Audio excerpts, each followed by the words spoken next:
तो 2024 में बांग्लादेश में कोटा सिस्टम को लेकर मैसिव स्टूडेंट प्रोटेस्ट होते। बात इतनी आगे बढ़ जाती है कि then prime minister Sheikh Hasina रातों रात रिजाइन करके इंडिया पहुंचती है असाइलम लेने। और अभी रिसेंटली ही ढाका के स्पेशल ट्रिब्यूनल ने शेख हसीना के केस में बिना उन्हें सुने, मतलब इन एब्सेंशिया प्रोसीडिंग करते हुए क्राइम अगेंस्ट ह्यूमैनिटी के चार्जेस में उन्हें डेथ पेनल्टी की सजा दी है। लेकिन यहाँ हम तीन चीजें समझने वाले हैं। पहला, जिस देश के आप खुद प्राइम मिनिस्टर रह चुके, अगर वही देश या उसकी करंट गवर्नमेंट ही आपके अगेंस्ट हो जाती है तो क्या दूसरा देश आपको प्रोटेक्ट कर सकता है?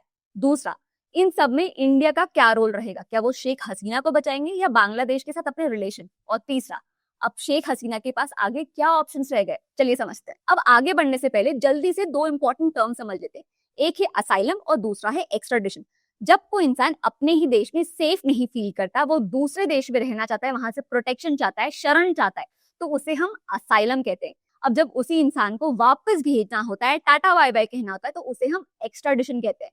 तो बांग्लादेश ने शेख हसीना को डेथ पेनल्टी देने के बाद इंडिया से उनका एक्स्ट्राडिशन चाहता है। अब इंडिया और बांग्लादेश के बीच में एक्स्ट्राडिशन को लेकर 2013 की पॉलिसी जो दो तीन इंपॉर्टेंट पॉइंटर्स कहती है। तो सबसे पहला पॉइंट है डुअल क्रिमिनलिटी का। इसका सिंपल मतलब ये है कि कोई ऐसी चीज जो बांग्लादेश और इंडिया दोनों में ही सेम नेचर का क्राइम हो, तो एक्स्ट्राडिशन पे बात हो सकती है, हाँ बोली जा सकती है। लेकिन इस केस में क्या हुआ है कि शेख हसीना पे चार्ज लगा है क्राइम अगेंस्ट ह्यूमैनिटी का, जो बांग्लादेश में तो क्राइम है लेकिन इंडिया में नहीं, और यही पॉइंट लेके इंडिया एक्स्ट्राडिशन के लिए मना कर सकता है। दूसरा, शेख हसीना का कहना यह कि पूरा का पूरा केस पॉलिटिकली मोटिवेटेड है।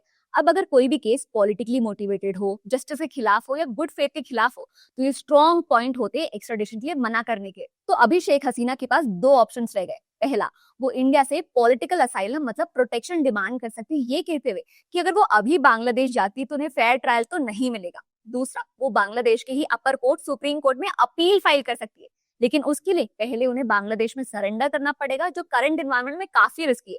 लेकिन इस पूरे केस में क्या दूसरे देश की घास देखते हुए खुद की देश की पॉलिटिकल स्टेबिलिटी, मतलब क्या खुद की देश की घास ज्यादा हरी दिखाई दे रही है? हाँ या ना, बताना जरा।